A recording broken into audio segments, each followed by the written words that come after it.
লাভের আশায় জাল পেতেছিল শ্রীলঙ্কা, তবে সেই জাল ছিঁড়ে বের হয়ে গেছে বাংলাদেশের ব্যাটাররা। মুশফিকের জন্য জাল পাতলেও সেই জালে আটকা পড়েছেন সাদমান ও মুমিনুল। লাঞ্চের আগে আউট হয়েছেন দুই ব্যাটার, অথচ দুজনেই বাংলাদেশ দলের টেস্টের সেরা ব্যাটার। রাতনিয়াকের বলে তাদের আউট নিয়ে লঙ্কান শিবিরে দেখা গেছে উচ্ছ্বাস। একে তো দিনের শুরুতে উইকেট পেয়েছে, তার উপর ডেবু হওয়া বোলারের পরিকল্পনায় ফেসেছে বাংলাদেশের ব্যাটসম্যান, তাই খুশিতে ফেটে পড়েছে লঙ্কানরা।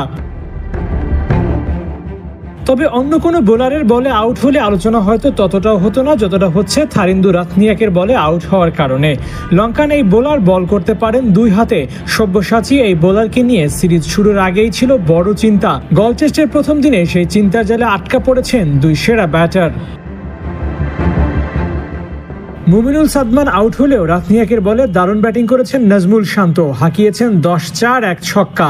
লঙ্কান ক্যাপ্টেন চেয়েছেন থারিন্দুকে দিয়েই বাংলাদেশের ব্যাটারদের প্যাকেট করবেন, কিন্তু তার সেই পরিকল্পনা নস্যাৎ করে দেন মুশফিক ও শান্ত।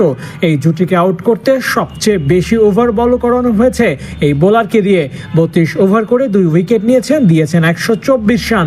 যাকে এক্সপেক্টেড বানাতে চেয়েছিল সেই হয়ে গেছে দিনের সবচেয়ে খরুচে বোলার, আর এতেই খেই হারিয়েছে লঙ্কান বোলার। শুরুটা মোটেও ভালো হয়নি থারিন্দু রাতনিয়াকের।